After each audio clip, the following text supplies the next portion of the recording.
২০২৫ সনের জুলাই মাসের ১৯ তারিখ শনিবার ঢাকার ঐতিহাসিক সোহরাওয়ার্দী উদ্যানে জামায়াতে ইসলামী বাংলাদেশের যে মহাসমাবেশটি হয়ে গেল, এটি আগামী দিনের যে রাজনীতি, সেই রাজনীতিতে একটি মাইলফলক হিসেবে কাজ করবে।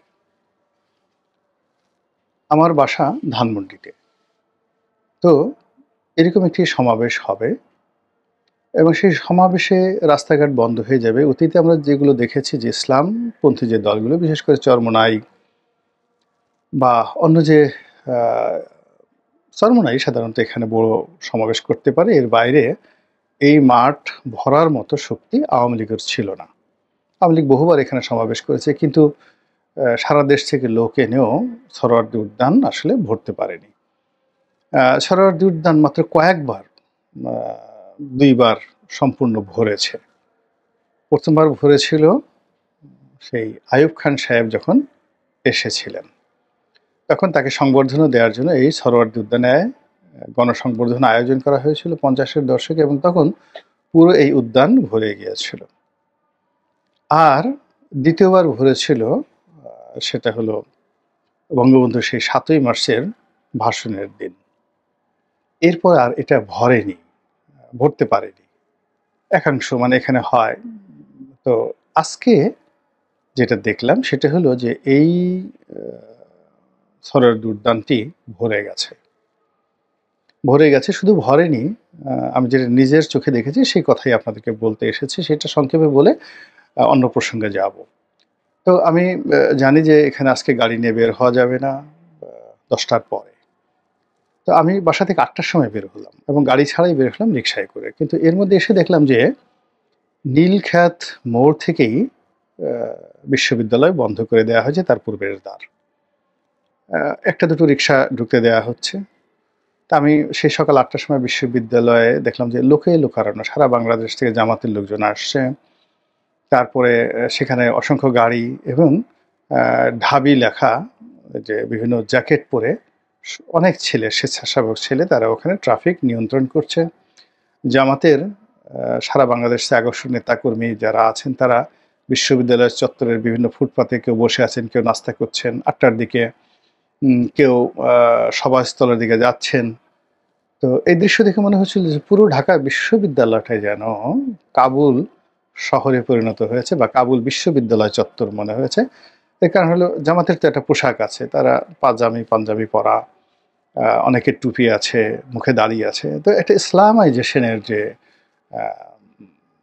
দৃশ্য, যদি মনে হয় যে এরকম মদিনা বিশ্ববিদ্যালয় বা কিং আব্দুল আজিজ বিশ্ববিদ্যালয় রয়েছে রিয়াদে, এরকম বিশ্ববিদ্যালয়ে যদি বড় কোনো অনুষ্ঠান হয়, বা আল আজহার বিশ্ববিদ্যালয়ে যদি কোনো এরকম বড় সমাবেশ হয়, সেক্ষেত্রে উপস্থিত হাজেরান, মজলিসে হাজেরান যারা থাকেন, তাদের যেরকম আকার আকৃতি, ঠিক ঢাকা বিশ্ববিদ্যালয় চত্বরকে আমার আজকে ওইরকম মনে হয়েছে। তো সেখান থেকে এগুয়ে শহীদ মিনারের দিকে গেলাম। এর কারণ হলো টিএসসির এই সাইডটা সম্পূর্ণ বন্ধ করে দেওয়া হয়েছে। কাজেই টিএসসি পর্যন্ত না গিয়ে ফুলার রোড হয়ে, মানে ভাইস চ্যান্সেলরের বাসার সামনে দিয়ে শহীদ মিনার হয়ে যখন দোয়েল চত্বরে ওখানে পৌঁছালাম, তখন দোয়েল চত্বর দিয়ে যে বাংলা একাডেমির দিকে টিএসসির যে রাস্তাটি, পরিপূর্ণভাবে লোকারণ্য।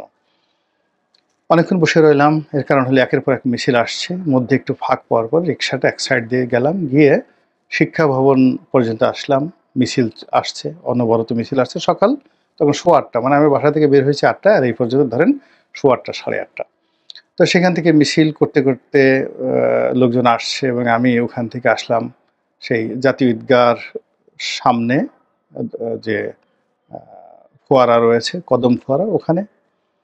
তো সেই ফোয়ারা পার হয়ে আমার যখন তোপখানা রোডে প্রেস ক্লাবের দিকে আসছিলাম, তখন প্রেস ক্লাবের উল্টো দিক দিয়ে যে মিছিল, সেই মিছিল দেখা যাচ্ছিল যে প্রেস ক্লাবের সামনে এক অংশ মিছিল, আর অন্য অংশ যতদূর চোখ যায় পল্টন মোড় পর্যন্ত, পুরানা পল্টন মোড় পর্যন্ত এই মিছিল আমি দেখে আসছি সকাল 8:30টার মধ্যে।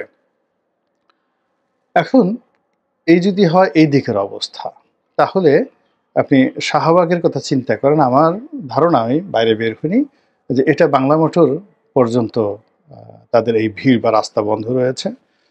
আর এদিকে যমুনা পর্যন্ত, বাংলা মোটর যদি এদিকে ধরেন, এদিকে যমুনা পর্যন্ত বা কাকরাইল মসজিদ পর্যন্ত তাদের এই সমাবেশের যে ক্রাউড, ভিড় পৌঁছে গেছে। আর শুধুমাত্র রমনা মানে সরোয়ার্দী উদ্যানে এটা নেই, এটা বোধহয় রমনা পার্কটিকেও তারা দখল করে ফেলেছে। সম্ভবত এরকমই লোকজন সেখানে এসেছে। ইন্টারনেটে যে ছবিগুলো দেখলাম, সেই ছবিতে মানে পাখির চোখে জামাতের সমাবেশ। তো সেটা দেখার মতো। আপনি এটা না দেখলে বুঝতে পারবেন না যে এত লোক, মানে আওয়ামী লীগের সেই যে ২০০৯ থেকে অব্যাহত জুলুম অত্যাচারের মধ্যে জামাত এত লোক, এত নেতাকর্মী কিভাবে তৈরি করেছে, সৃষ্টি করেছে, দাওয়াতি কর্মকাণ্ড কিভাবে চালিয়েছে, এটা যারা রাজনৈতিক দার্শনিক তাদের এটা শিক্ষার বিষয়। এবং এখন যারা আওয়ামী লীগের উপর জুলুম অত্যাচার করার চেষ্টা করছেন, আওয়ামী লীগকে অবদমিত করার চেষ্টা করছেন, তাদের জন্য এই জামাতের যে আজকের যে উত্থান, সেই উত্থান একটা বিরাট শিক্ষা। জামাতের সমাবেশ নিয়ে কথা এই পর্যন্তই। এরপর দ্বিতীয় অংশে আসি। আজকের এই সমাবেশটি মূলত ডক্টর মোহাম্মদ ইউনূসের হাতকে শক্তিশালী করা, এনসিপিকে শক্তিশালী করা, এবং জামাত যেভাবে চায় সেইভাবে নির্বাচন পিছিয়ে দেওয়া অথবা সেইভাবে নির্বাচন করার জন্য সরকারের যে ইচ্ছা রয়েছে, সেই ইচ্ছাকে আরও বেগবান করার ক্ষেত্রে এইটা একটা চাপ তৈরি করবে। এর কারণ হলো এইভাবে এত বড় একটা সমাবেশ করা বিএনপির বা আওয়ামী লীগের পক্ষে আসলে সম্ভব নয়। এর কারণ হলো জামাতের নেতারা এখানে কোনো খাওয়ার আয়োজন করেনি। কর্মীদেরকে বলেছে তারা যার যার বিবি বাচ্চাদের হাতে তৈরি করা খাবার নিয়ে এখানে এসেছেন। এখানে বসে বসে পানি থেকে শুরু করে তারা নিজেদের মতো খাচ্ছেন, খাওয়া দাওয়া করছেন। আর অন্যদিকে ট্রাকের পর ট্রাক সেই বিরিয়ানি এনে গেঞ্জি দিয়ে সবকিছু দিয়েও কিন্তু আমাদের যে প্রথাগত রাজনৈতিক দলগুলো তারা এই সোহরাওয়ার্দী উদ্যানের 3 ভাগের 1 ভাগ অতীতে কখনো ভরতে পেরেছেন আমি এটা দেখিনি গত 15-20 বছরে। তো সেই দিক থেকে জামাতের এই যে অনুষ্ঠানটিকে চ্যালেঞ্জ জানিয়ে বিএনপি রাগ হয়ে এরকম একটা বড় অনুষ্ঠান করবে, তা বা তার চেয়ে বড় করবে।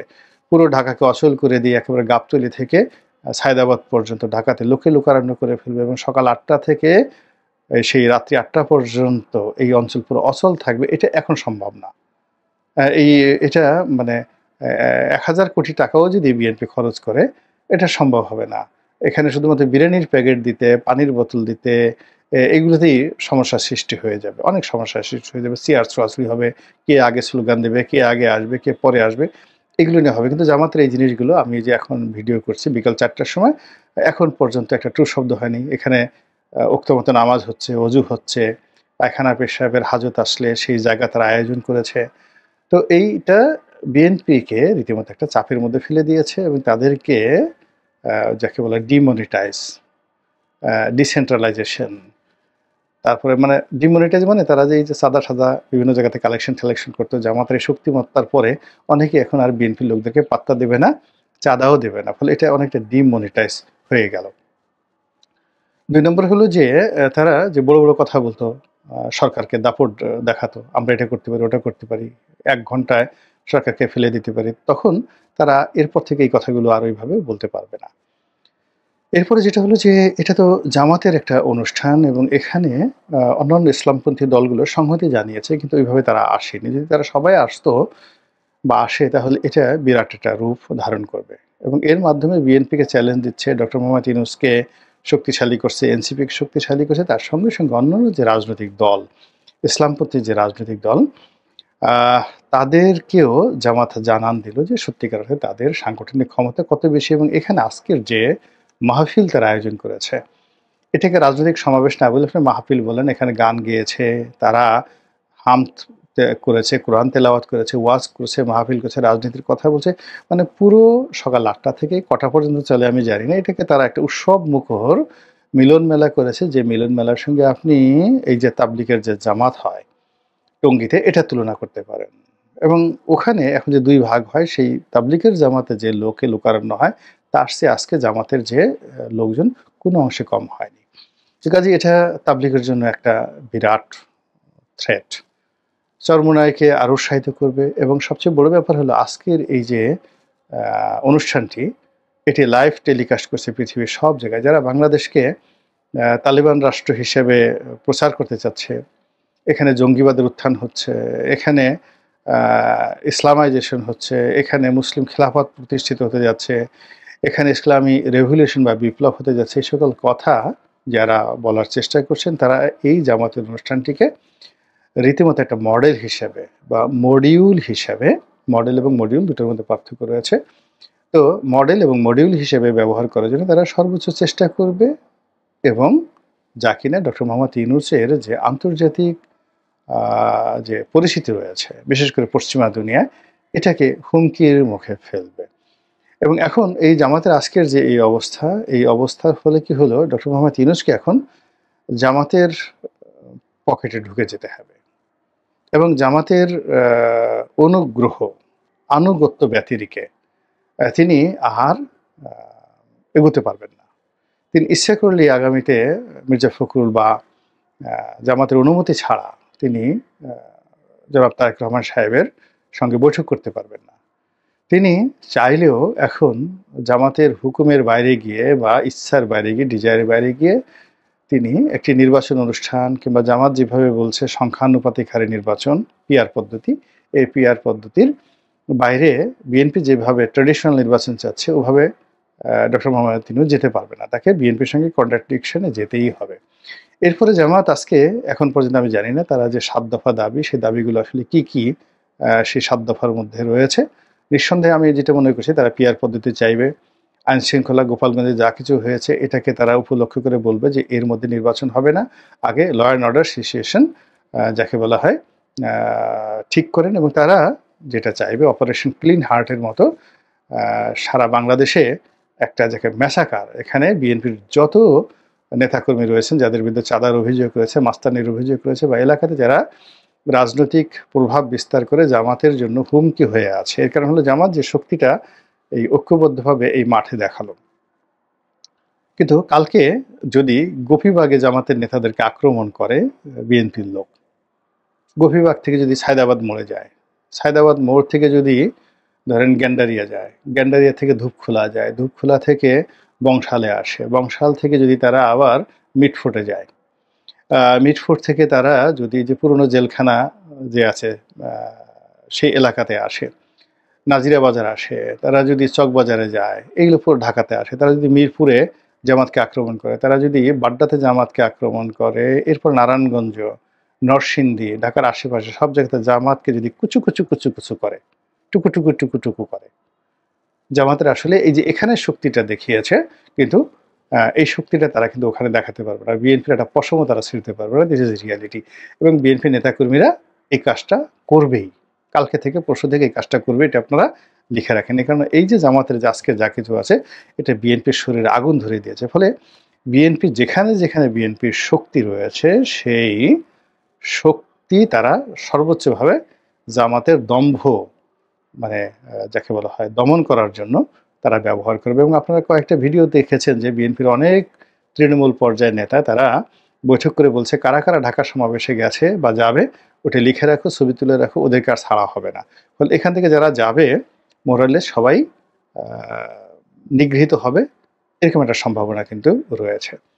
ফলে কি হলো, জামাত তারপর এনসিপি, চরমোনাই, তারা এই যে সমাবেশটা হলো তারা আবার আর একটা সমাবেশ করবে খুব দ্রুত এবং সরকারকে বলবে যে ইমিডিয়েটলি অপারেশন ক্লিন হার্ট করে বিএনপির নেতা কর্মীদেরকে ধরো এবং পুরো দেশ যাকে বলা হয় বিএনপির জন্য ডিমনিটাইজড, ডিসেন্ট্রালাইজড এবং ফিউজড, মানে পাওয়ার নাই, ক্ষমতা নাই, বিদ্যুৎ নেই, এভাবে ফিউজ করে দাও। এবং সেটা করার জন্য সরকার যেভাবে ধরেন যে আওয়ামী লীগকে নিষিদ্ধ করা হয়েছিল ওভাবে তাদের একটা দাবি থাকবে। এবং ইতিপূর্বে যেভাবে করা মানে রাজনৈতিক বিএনপিকে নিষিদ্ধ করার জন্য মিছিল কিন্তু হয়েছিল ওই যে মিটফোর্ট হত্যাকাণ্ডের পর, তো সেই দাবিটি আসতে থাকবে। আর তখন কি হবে, ওই যে অতীতের -2, তো -2 আবার নতুন করে দাঙ্গা মানে শুরু হবে। এবং এভাবে যদি 3 বছর, 4 বছর, 5 বছর চলে, তাহলে আজকের এই যে জামাতের যে সমাবেশটি, এই সমাবেশটি এখন তারা শহরে করছে, এটা বিভাগীয় পর্যায়ে, জেলা পর্যায়ে তারা এরকম সমাবেশ করার সুযোগ পাবে আগামী ৫ বছর পরে। এবং এই কাজটি কেন জামাত এই সুযোগটি নেবে না? রাজনীতি তো আসলে এটা মামুবাড়ির আবদার না। এটা হলো matter of politics, matter of যাকে বলা হয় এখানে সারভাইভাল। এখানে যারা সারভাইভ করতে পারবে তারাই টিকে থাকবে। তো সেই কাজটি জামাত করছে এবং আজকের এই সমাবেশটি আগামী দিনে রাজনীতিকে কিভাবে শেপ দেবে, মানে কিভাবে এটাকে আকৃতি দেবে, তার কিছু নমুনা আমি বললাম। আগামীকাল থেকে আপনারা আশা করি এর ফলাফল দেখতে পাবেন। সারা বাংলাদেশের টেকনাফ থেকে তেঁতুলিয়া পর্যন্ত আল্লাহ আমাদের সবাইকে ধৈর্য ধারণ করার তৌফিক দান করুন।